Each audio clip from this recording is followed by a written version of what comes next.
اعوذ باللہ من الشیطان الرجیم بسم اللہ الرحمن الرحیم رب اشرح لی صدری ویسر لی امری واحلل عقدۃ من لسانی یفقهوا قولی اللهم صل علی فاطمة وابیها وبعلها وبنیها وسر المستودع فیها بعدد ما احاط به علمک بسم اللہ الرحمن الرحیم اللهم کل ولیک الحجۃ ابن الحسن صلواتک علیہ وعلی آبائہ فی هذه الساعة وفی کل ساعة ولیا وحافظا وقائدا وناصرا ودلیلا وعینا حتی تسکنہ ارضک طوعا وتمتعہ فیہا طویلا برحمتک یا ارحم الراحمین بحق محمد وآل الطاہرین۔ السلام علیکم ورحمۃ اللہ وبرکاتہ۔ الحمدللہ ہم نے اللہم کل ولیک کو کافی حد تک کر لیا، آج اس کا لاسٹ پارٹ کرتے ہیں اور انشاءاللہ اس کے بعد ہم دعائے عہد کی طرف آئیں گے۔ تو جو تھوڑا سا حصہ رہتا ہے اللہم کل ولیک کا، اس کو کرتے ہیں۔ یہاں تک ہم لوگ آ گئے تھے اللہم کل ولیک الحجۃ ابن الحسن صلواتک علیہ وعلی آبائہ فی هذه الساعة وفی کل ساعة ولیا وحافظا وقائدا وناصرا ودلیلا وعینا۔ ابھی ہم آتے ہیں جو اس کا بہت ہی خوبصورت، جس کو کہتے ہیں کہ یہ پورے دعا کی جو جان سینٹنس ہے یا جو لفظ ہے یا جو ہم کہتے ہیں کہ جملہ ہے پوری دعا کا، جو کہ بہت ہی قیمتی ہے، اور پوری دعا کی اس کے اندر وہ جو جان چھپی ہوئی ہے اس کی طرف آتے ہیں۔ اس کا کیا ہوتا ہے کہ حتیٰ تسکنہ ارضک طوعا، یہاں تک کہ تم اس کو ساکن کر دو زمین میں، ارضک اپنی زمین میں، طوعا یعنی فرما برداری کے ساتھ۔ ابھی اس کے یہ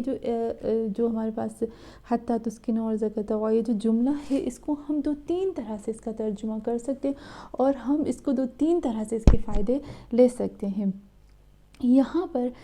جب ہم کہتے ہیں امام کے لیے کہ خداوند عالم حتیٰ تسکنہ ارضک طوعا، تو طوعاً کا جو مطلب ہوتا ہے وہ ہوتا ہے فرما برداری، اطاعت، اور جیسے قرآن میں بھی آیا ہے طوعاً کا جو اپوزٹ ہوتا ہے وہ ہوتا ہے کرہن،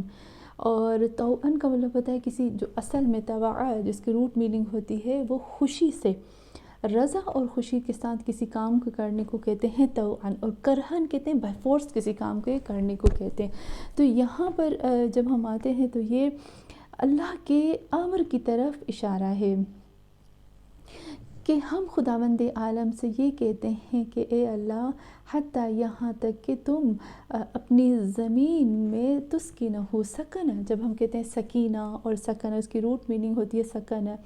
تو اس کی جو اصل جو اوریجنل جو میننگ ہوتی ہے اس کی یہ ہوتی ہے کہ جب کوئی بھی چیز بہت زیادہ وائبریشن کے بعد، لرزنے کے بعد جب کالم ہو جاتی ہے، زلزلے کے بعد اور بہت زیادہ لرزنے کے بعد جب کوئی چیز کالم ہو جاتی ہے، سٹاپ ہو جاتی ہے، تو اس چیز کو کہتے ہیں سکنہ۔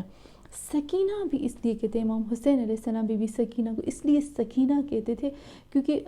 اس کا مطلب یہ تھا کہ یہ دنیا اور یہ سب چیزیں جب مجھے دکھ دیتی ہیں، تکلیف دیتی ہیں اور میں اندر سے لرز جاتا ہوں ان دکھوں سے، مجھے اچھا نہیں لگتا کہ یہ لوگ کیوں گناہ کرتے ہیں، غلط کام کرتے ہیں،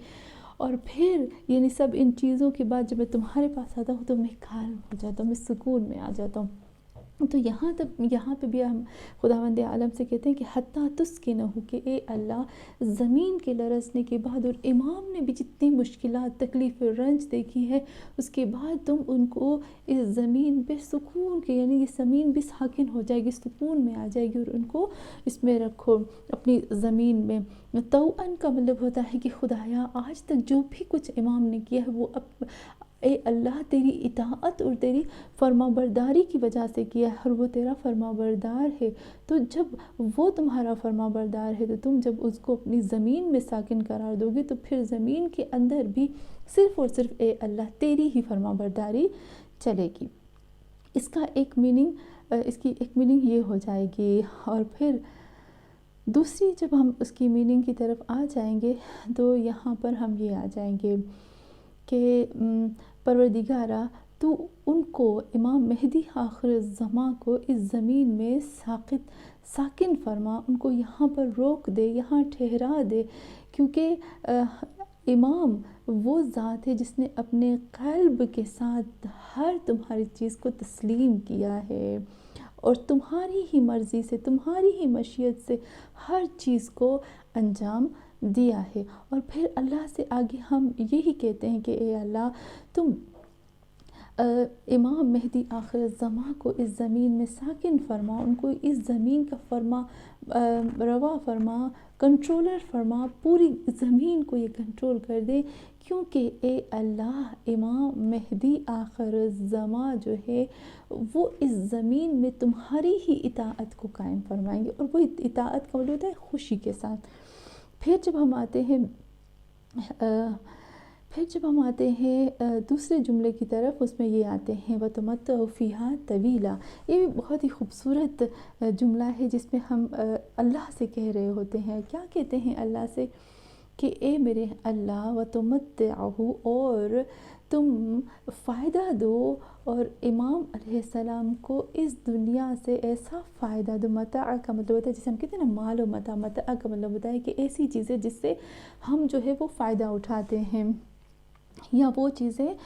جو کام کی ہوتی ہیں۔ تو ہم کہتے ہیں کہ اے اللہ اس زمین پہ امام کو ایسا ساکن فرما کہ امام کی حکومت آ جائے، اور امام اس زمین سے فائدہ لے۔ کس چیز کا فائدہ لے؟ کہ صرف اور صرف اس زمین پہ تیری عبادت کو قائم فرمائے، اور ان کی حکومت کو اس زمین پہ بہت زیادہ طویل فرما۔ تو یہاں پر جب ہم آتے ہیں اور اللہ سے یہی کہتے ہیں کہ پروردگارہ ان کو اس زمین میں طول و عرض کی ہر چیز پر، یعنی زمین کے اوپر سے نیچے، آگے سے پیچھے، ہر طرح سے اے میرے اللہ تم امام مہدی آخر الزماں کو اس زمین پر مسلط فرما، اور ان کی حکومت کو، ان کے پاور کو بہت طویل کر دے، تاکہ جتنی بھی زمین کے اندر ناپاکی ہے، غلاظت ہے، گندگی ہے، ان کو صاف کر دیں۔ تو یہاں پر ہم نے دعا کو ختم کیا ہے، اور ایک اور چیز جو کہا مجھے بہت خوبصورت لگی ہے، آج 15 شعبان ہے، آج تقدیر لکھنے کی رات ہے،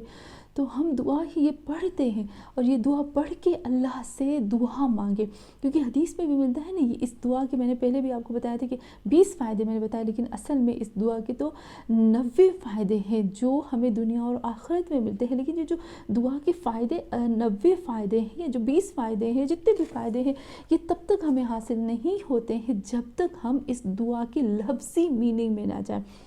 ایک ہم اس دعا کے لفظی میننگ میں جائیں، اور دوسری بات یہ آتی ہے کہ ہم اس کے اوپر عمل کریں، اور تیسری بات یہاں پر یہ آ جاتی ہے کہ ہم واقعاً امام کے ان سپاہیوں میں سے، ان چاہنے والوں میں سے، ان محبوں میں سے قرار پائیں۔ اگر یہ 3 چیزیں ہم نے اس دعا میں سے لے لی ہیں تو یہ دعا ہمیں فائدہ دے گی، دنیا اور آخرت میں دے گی، بس صرف اور صرف زبانی لخلقہ نہیں ہونا چاہیے۔ تو ہم نے اس دعا کو پڑھا،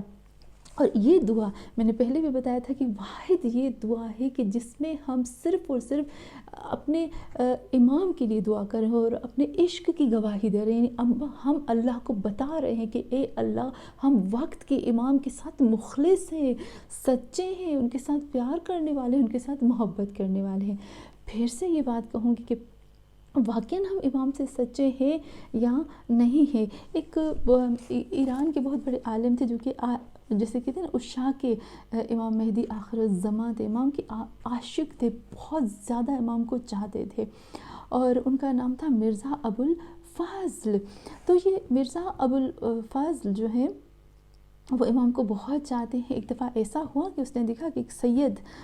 بہت ہی خوبصورت، بے انتہا خوبصورت سید جو ہے وہ میرے پاس آ رہا ہے، اور اس نے دیکھا، اور پھر اس کو ایسے لگا، کیونکہ جو عشق کرتا ہے نا، جو امام کو چاہتا ہے نا، اس کو پتہ چل جاتا ہے کہ یہ امام ہے، اس کو لگا کہ یہ امام ہے۔ کہا کیا آپ امام ہو، آخری وقت کے امام ہے، امام مہدی؟ تو امام نے کہا ہاں۔ تو امام سے وہ کہتا ہے کہ یا میرے مولا کیوں آپ ظہور نہیں فرماتے؟ مرزا ابوالفضل جو تھا، اس کا قم کے اندر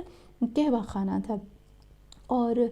لوگ آتے تھے، اور بظاہر یہ جو بات ہے ایسے لگتا ہے جیسے جمکران کی بات ہے، لیکن اس میں ملتا ہے کہ امام سے کہتا ہے مرزا ابوالفضل کہ میرے مولا کیوں آپ ظہور نہیں فرماتے ہیں، کاش آپ جو ہے وہ ظہور فرما لیں۔ تو یہاں پر امام اس کو جواب دیتے ہیں کہ اے مرزا ابوالفضل میں کس کے لیے ظہور فرماؤں، کوئی میرا نہیں ہے، کوئی تو ہو جو مجھے سچے دل سے محبت کرے، چاہے کہ جس کے لیے میں ظہور فرماؤں۔ تو مرزا جو ہے بظاہر ایسے لگتا ہے جیسے جمعرات تھی، وہ ادھر ادھر دیکھتا ہے اور دیکھنے کے بعد امام کو کہتا ہے کہ مولا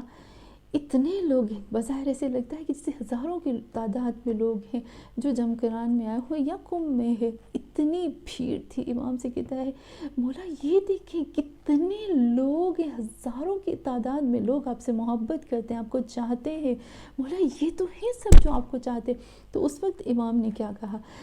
امام نے فرمایا کہ اے مرزا ابوالفضل، یہ لوگ مجھ سے محبت نہیں کرتے ہیں، یہ لوگ اپنی حاجتوں کے لیے آئے ہیں، کسی کو بیٹا چاہیے، کسی کو بیٹی چاہیے، کسی کو گھر چاہیے، کسی کی شادی کرنی ہے، کسی کی کوئی حاجت ہے، یہ سب اپنی حاجتوں کے لیے میرے لیے نہیں آئے ہیں۔ پھر امام کہتے ہیں کہ میں ایسا نہیں کہتا کہ یہ لوگ مجھ سے حاجت نہ طلب کریں، میں تو چاہتا ہوں کہ یہ مجھ سے حاجت طلب کریں، میں چاہتا ہوں، کیونکہ اگر مجھ سے حاجت طلب نہیں کریں گے تو یہ مجھ سے دور ہو جائیں گے، جیسے دور ہوں گے تو شیطان اسی طاق میں بیٹھا ہے کہ ان کو کنٹرول کر لے۔ بس میں یہ دیکھتا ہوں کہ کوئی میرے لیے نہیں آیا۔ پھر اتنا خوبصورت، جس عالم نے یہ بات کی انہوں نے اتنا خوبصورت شعر پڑھا کہ کاش ایک ایاز ہوتا، کہ جس کی وجہ سے کاش ایک ایاز ہوتا، یعنی ایاز کی طرح مجھے چاہنے والا ہوتا تو میں ظہور کر چکا ہوتا۔ تو یہاں پر یہ جو ایاز کی بات ہوتی ہے، جیسے سلطان محمود غزنوی کے بارے میں ملتا ہے کہ سلطان محمود غزنوی کے بارے میں آپ نے سنا ہوگا کہ اس کا ایک غلام تھا جس کا نام تھا ایاز، جو کہ بہت کالا اور بہت خوبصورت بھی نہیں تھا، اس کی رنگ اور شکل بہت خوبصورت نہیں تھی، تو اور بہت ہی اس کا کلر بھی، اس وقت وہ اس کو بہت چاہتا تھا۔ سلطان محمود غزنوی جو تھا وہ بہت اس کو چاہتا تھا، بہت، اور جو دوسرے اس کے نوکر تھے، کام والے تھے، اس کے ساتھ حسد کرتے تھے، اور سلطان محمود غزنوی سے کہتے ہیں کہ کیوں تم اس کو اتنا چاہتے ہو ایاز کو اور ہمیں نہیں چاہتے۔ ایک دفعہ کیا ہوا، کچھ جشن تھا اور جشن منا رہے تھے، اس وقت سلطان محمود غزنوی بہت زیادہ گفٹ لے کر، بہت قیمتی اور اچھے گفٹ لے کر آئے۔ اس نے گفٹ رکھے اور سب اپنے کام والوں سے کہا کہ آؤ آ کر آپ اپنے اپنے گفٹ لے لو، تو جتنے بھی کام والے تھے وہ اس گفٹ کے اوپر جھپٹ پڑے، لیکن ان میں سے ایک ایاز تھا جو آگے نہیں آیا، اور ایاز جو تھا وہ سائڈ پہ ہو کر سب دیکھ رہا تھا۔ جب سب نے اپنے گفٹ اٹھا لیے تو ابھی ایاز کو آواز دی کہ اے ایاز آؤ تم بھی اپنا گفٹ اٹھاؤ، اور سب انتظار کر رہے تھے دیکھیں ایاز کون سا گفٹ اٹھاتا ہے۔ تو اس وقت ایاز جو تھا وہ بڑھا سلطان محمود غزنوی کی طرف اور اس کے کندھوں کے ہاتھ رکھ کر ان کے کندھوں کو ہلا کر کہنے لگا مجھے آپ چاہیے، مجھے گفٹ نہیں چاہیے، میرے لیے یہی گفٹ ہے۔ تو اس وقت سلطان محمود غزنوی نے سب کو بولا کہ دیکھو میں اس لیے ایاز کو چاہتا ہوں کیونکہ یہ مجھے چاہتا ہے، اس کو چیزوں کی ضرورت ہے، تم چیزوں کی وجہ سے، تم گفٹ کی وجہ سے، ان چیزوں کی، دنیا کی چیزوں کی وجہ سے تم لوگ مجھے چاہتے ہو، لیکن یہ مجھے چاہتا ہے میرے لیے۔ یہی بات امام مہدی آخر الزماں کے لیے آتی ہے کہ کوئی ہے جو امام مہدی آخر الزماں کو امام کے لیے چاہے۔ یہ دعا ہمیں سکھاتی ہے کہ ہم امام مہدی آخر الزماں کو چیزوں کے لیے نہیں، کسی چیز کے لیے نہیں، صرف امام مہدی آخر الزماں کو امام مہدی کے لیے چاہیں۔ تو آئے انشاءاللہ شب قدر کی رات ہم اپنی تقدیر لکھوائیں اور اللہ سے کہیں کہ اے اللہ، اور پھر شب قدر کا دن ہے، خدا سے دعا کرتے ہیں کہ اے اللہ ہماری تقدیر میں عشق محمد اور آل محمد لکھ دے، اللہ ہماری تقدیر میں قرآن کا عشق لکھ دے، ہماری اور ہماری اولاد اور ہماری نسلوں کے اندر۔ اور انشاءاللہ یہ دعا اللہم کل ولی کا شکر ہے میرے مولا نے ہمیں چوز کیا، کچھ تو ایسی بات اللہ نے ہمارے اندر دیکھی جس کی وجہ سے ہمیں چوز کیا اس دعا کے لیے کہ ہم اس دعا کو پڑھیں، سمجھ کے پڑھیں، تاکہ قبر میں، تاکہ حشر میں، تاکہ ہر جگہ پر یہ جو دعا ہے نا یہ ہمیں کام آئے۔ اور بس ہم اللہ سے دعا کرتے ہیں کہ اللہ تیرا شکر ہے کہ تم نے ہم گناہ گاروں کو اس دعا کے لیے چوز کیا، اور ہمیں اس کی تفسیر ترجمہ کر آج کے بعد جب بھی ہم یہ دعا پڑھیں گے تو بہت گہرائی اور سوچ سمجھ کے پڑھیں گے، تاکہ ہم بھی ایاز کی طرح بن جائیں امام مہدی آخر الزماں کے لیے۔ اور انشاءاللہ یہ دعا ہماری ختم ہو گئی، اور آگے ہم دعائے عہد کو کریں گے، اور اس میں بھی آتا ہے کہ دعائے عہد 40 دن تک دعائے عہد پڑھنے سے کیا ہوتا ہے کہ جب امام مہدی آخر الزماں ظہور فرمائیں گے تو ہمیں واپس پلٹایا جائے گا۔ وصلی اللہ علی محمد وعلی آلہ الطیبین الطاہرین۔